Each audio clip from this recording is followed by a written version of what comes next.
Hello everyone, welcome back. आज के session में हम डिस्कस करेंगे ट्रेड यूनियन एक्ट 1926, जिसमें मीनिंग एंड इंट्रोडक्शन और salient features of this act हम कवर करेंगे। So let's begin. Trade union act 1926 industrial law या लेबर लॉ की बात करें तो ट्रेड यूनियन एक इम्पॉर्टेंट एक्ट है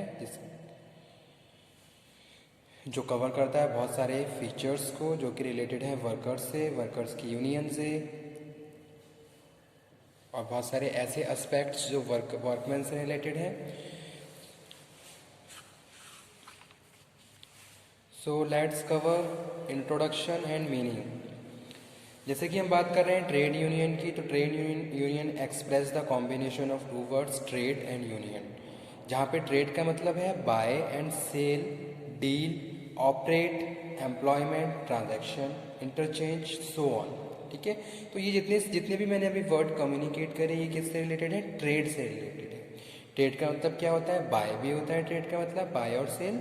ट्रेड का मतलब डीलिंग भी होता है, ऑपरेटिंग भी होता है, एम्प्लॉयमेंट, ट्रांजैक्शन और इंटरचेंज।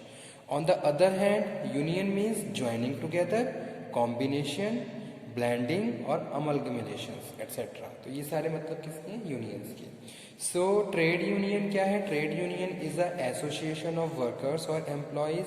ट्रेड यूनियन वर्कर्स का एसोसिएशन है, यानी कि बहुत सारे लोग एक साथ मिलके किसी एक ग्रुप को ज्वाइन किए हुए हैं जिसको हम ट्रेड यूनियन बोल रहे हैं। ठीक है, यानी कि number of workmen's joining together, ठीक है, फॉर अ पर्टिकुलर पर्पस, तो वो क्या है? ट्रेड यूनियन है। Trade union means refers an association formed primarily for the purpose of regulating the relation between workman and workman. ठीक है, यानी कि यहाँ पे जो ट्रेड यूनियन का जो कॉम्बिनेशन है, it is form for the relationship between the employer and workman and employer and workman and employ. ठीक है, तो जो भी यहाँ पे हम ट्रेड यूनियन की बात कर रहे हैं, ये जो एसोसिएशन है, इसके पीछे जो भी ऑब्जेक्टिव है वो क्या है? Regulating the relations between workman and between workman and employer as well as employers and employers. ठीक है, तो यहाँ पे जो हम बात कर रहे हैं रिलेशनशिप की बात कर रहे हैं कि भी वर्कमैन और वर्कमैन के बीच जो भी रिलेशंस हैं उनको हेल्दी कर रखने के लिए, या फिर वर्कमैन और एम्प्लॉयर हैं उनमें उनके बीच जो भी रिलेशंस हैं उनको हेल्दी रखने के लिए हम बहुत सारी ऐसी प्रैक्टिसेस को फॉलो करते हैं ताकि जो भी काम किया जा रहा है दोनों पार्टीज़ के फेवर में किया जाए और उसका इफेक्ट उनकी प्रोडक्टिविटी पे या उनके ऊपर ना पड़े। ठीक है, तो इसलिए ट्रेड यूनियन का क्या मतलब है? Trade union means association of workers for the regulating the relation between these parties. Okay, the term trade union is defined and under section 2H, section याद रखिए, जो ट्रेड यूनियन है defined under section 2H of the trade union act 1926. So according to this, trade union is a combination whether temporary or permanent, ये temporary भी हो सकता है, permanent भी हो सकता है नेचर में, form with the primary objective, क्या क्या ऑब्जेक्टिव है? Regulating the relations workman and employers, workmen and workmen, employers and employers, imposing restrictive conditions on the conduct any trade or business। यह कुछ ऐसे प्रोविजंस बनाए गए हैं जो इम्पोज किए गए हैं इन पार्टीज के ऊपर, तो वो यहाँ पे हम डिस्कस कर रहे हैं। imposing restrictive conditions on the conduct of any trade or business। ठीक है, so it is also include any federation of two or more trade unions. Certain agreements have been released from the scope of this definition. These agreements as given as a will not be affected by the Trade Union Act, means to say first one है any agreement between partners as to their own business, any agreement between an employer and those employed by him to as such employment, any agreement in consideration of the sale of the goodwill of a business or instruction in any profession. Okay, so these all matters related to Trade Union Act. Now we are moving on silent features of this act. तो कौन कौन से salient features हैं इस act के? Salient features of trade union act 1926. So first one is this act came into force on 1st of January 1926. तो ये act start हुआ 1926 से. 1926 में इसको बनाया, एस्टेब्लिश किया गया, इसको बनाया गया, और इसको जो इसकी स्टार्टिंग हुई यानी कि इसकी जो रनिंग वो हुई वो 1st of June 1926. 1926 1st of June से ये हर एस्टेब्लिश मतलब कि एप्लीकेबल हो गया ऑर्गेनाइजेशंस में. सेकंड वन है this act is applied to whole of India. Okay. Third one is the provision of the act are applied to the trade unions having their registered office in any state in India. Fourth one है the ultimate objective of the act is to make regulations of the relation between the workmen and employers, workmen and workmen, employer and employers. तो ये act जो बनाया गया उसके पीछे एक reason, जो भी ऑब्जेक्टिव क्या था वो क्या था, relations. So there should be a proper industrial relation between the parties, चाहे हम वर्कमैन की बात करें, चाहे एम्प्लॉय की बात करें, चाहे एम्प्लॉयर वर्कमैन की बात करें. तो उनके इंटरपर्सनल रिलेशन या उसके इंडस्ट्रियल रिलेशन हेल्दी रहें, उसके लिए इस एक्ट को बनाया गया और ये सर्टेन प्रोविजन इसमें इम्पोज किए गए. This act provide economical, social and cultural right of the workman. Okay. तो यहाँ पे जो भी हम 3 एस्पेक्ट बात कर रहे हैं जो कि मोस्ट इंपॉर्टेंट एस्पेक्ट है किसी भी इंडिविजुअल के लिए, कि भाई ये एक्ट क्या है, ये एक तरीके से काम करता है जो भी वर्कमैन काम कर रहे हैं उनके इकोनॉमिकल राइट के लिए, उनके सोशल राइट के लिए, उनके कल्चरल राइट्स के लिए. No trade union of workman shall be registered unless at least 10% of 100 whichever is less, subject to a minimum of 7 workmen engaged on employ in establishment or industry with which it is connected are the member of such trade union on the date of making the application of the registration.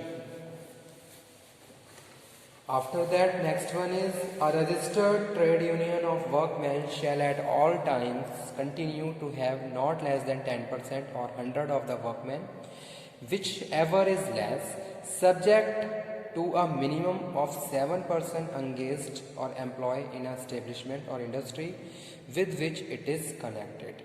Eighth one, a provision for filing an appeal before an industrial tribunal, labor court, in case of non-registration or restoration of registration has been provided. Minimum rate of subscription by a member of the trade union is fixed at 1 rupee per annum. For rural workers 3 rupees per annum. और may be कि ये कुछ ratio change हो गई हो तो please उसको आप चेक कर लीजिए. For workers in other unorganised sectors 12 rupees annum in the all of other cases. Okay. After that, so these are the important silent features of the Trade Union Act.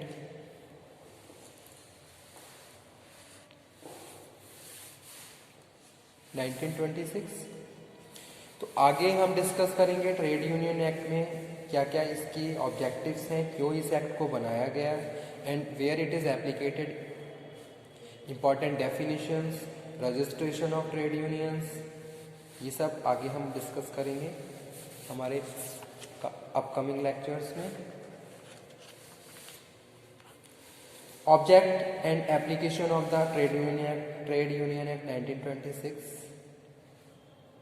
One of the principal objectives trade union is the regulation of relations. तो जो main सबसे पहला जो principal है वो क्या है, regulation of relations. Industrial relation must be healthy.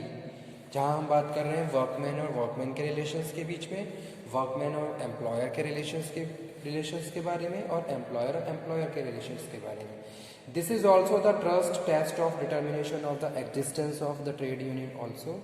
The object with which Trade Union Act 1926 was passed to provide the registration of the trade union. तो एक तरीके से रजिस्टर होना चाहिए. So they may acquire a legal corporate status, ताकि वो इस तरीके से लीगल प्रैक्टिस को अवेल कर सकें. With the change of socio-economic structure in the country, the trade union law was amended suitably for the fit into Trade Union Act 1926 was amended on the several occasions to suppress the mischief discovered through analysis of its provisions. The act was first amended in 1928. सबसे पहले इसको 1928 में इसमें कुछ changes किए गए, कुछ amendment किए गए to give remedy to the aggrieved party that was refused registration by the registrar. The procedure regarding appeal against the decisions of the registrar refusing the registration at trade union withdrawing a registration certificate was clearly defined in the Indian Trade Union Act 1928.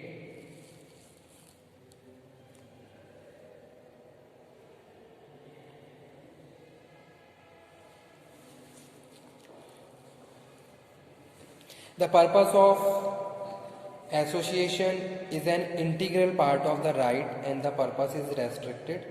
The right is restricted if the state try to circumvent Article 19 Constitution which confers on all citizens the right from the association or a union by the placing.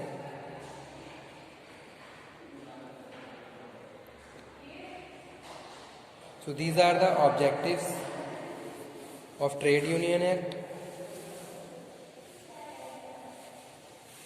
जो main objective है वो क्या है? Industrial relations. This act related to the relations between workman employer, इनके relations के बारे में discussion कर रहे हैं. ओके स्टूडेंट, आज के सेशन को हम यहीं पे फिनिश करते हैं.